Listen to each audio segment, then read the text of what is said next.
Thanks for the introduction. My name is Hans. I am one of the co-founders of Anki. We're a robotics and artificial intelligence company located here in San Francisco. But my two co-founders and I, we did meet while we were doing our PhDs at the Robotics Institute at Carnegie Mellon. And we were always very interested trying to figure out how to use robotics and AI in actual consumer products, meaning in something anyone can go and buy to a Best Buy, an Apple store, and so forth, and just go and buy it there. And I'm just going to give you a very quick overview of the first product we launched last fall, and then I'm actually going to show you some things, some data, which we haven't shared yet before. So last October, end of October, we launched our first product called Anki DRIVE. We decided to go into toys and entertainment, maybe because of the huge difference between technology you find in video games and technology you find in toys. And so the first product we released is called Anki DRIVE. It's a racing game, and it's very different from anything else out there. You can race those cars, you can race against me, we can have any number of people playing against each other, or you can race against cars which are completely driving themselves. So it's much more what you normally find in a video game. But one of the most exciting things for us in Anki DRIVE is that it's a product which changes over time. So we really believe in this notion that even though what it really is a hardware product, that we can use software to change products over time. If you buy something today, that doesn't have to be the same product tomorrow or in a week from now or in a year from now, but we can use software to change that over time. And I'll show you a little bit on what that means. And just for the ones of you who haven't seen Anki DRIVE yet, I'll show a video. It's a 45-second commercial showing what the play experience with Anki DRIVE looks like, just in case you haven't seen it. It ran earlier in a loop, by the way, so you might have seen it already.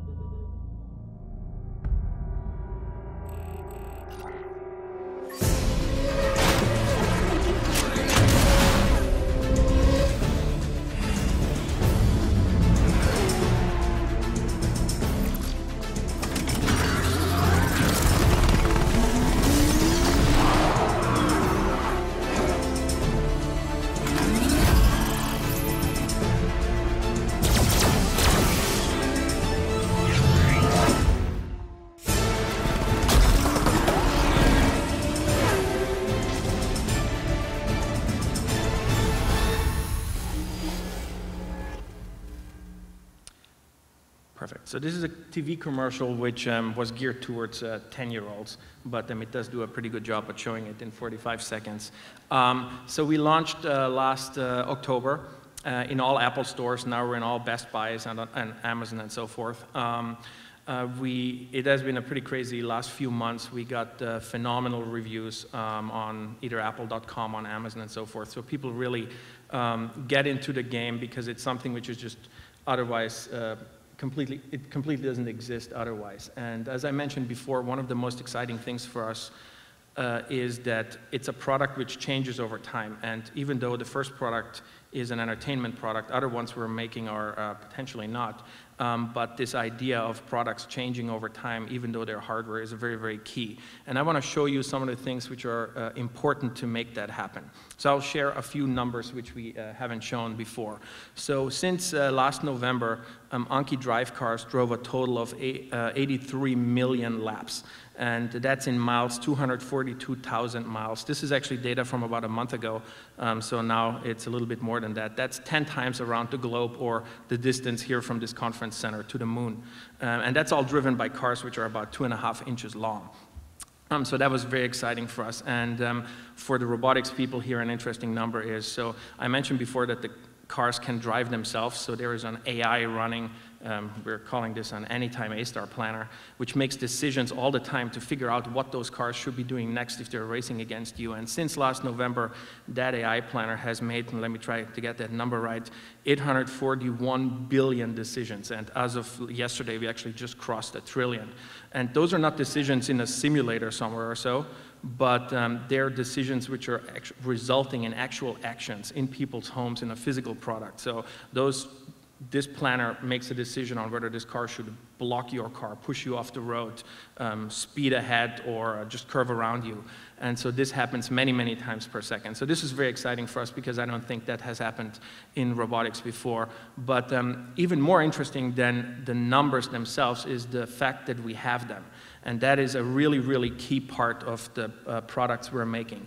So I mentioned that we really like to design products which change over time. And in order to be able to do that, we need to know how people are using those products and what exactly they like and what they don't like. So on the front end, Anki DRIVE is a racing game, but we do have a huge back-end infrastructure and analytics team which looks at how people are using Anki DRIVE and then figure out where we should put our resources. And I want to give you 2 quick examples and then I'm done. So this is a graph which shows a time period from last October to February on what kind of games people have played.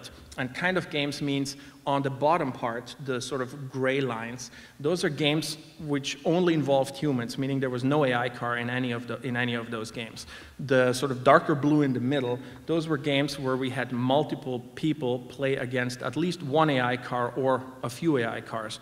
And the green on top, those are games which were being played by just one person with multiple AI cars. And this is important for us because in the beginning, before we launched, we obviously loved the idea of racing against autonomous cars because we're roboticists, but we weren't really sure whether people are going to like that as well.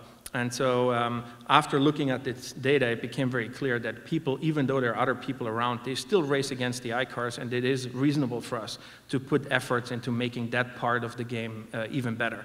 So looking at this data and then very quickly iterating and changing software to make a product better is very important. I'll show you just one more piece of data real quick because it's interesting. So this is games played in a single day. This was a Sunday pretty soon after we launched, a few weeks after we launched.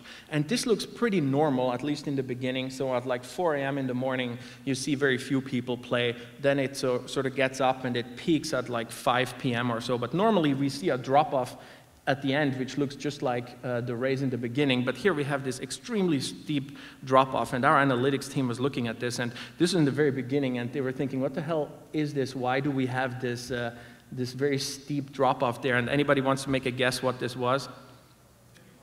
It was a World Series game.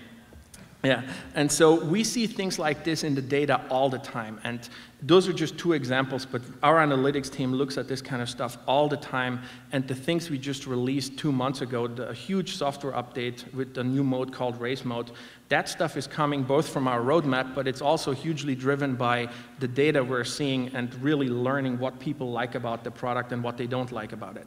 So this is very core to what we do, and yeah, that was it. I'm going to be around, so if you have any questions afterwards, feel free to ask it. But yeah, thanks a lot.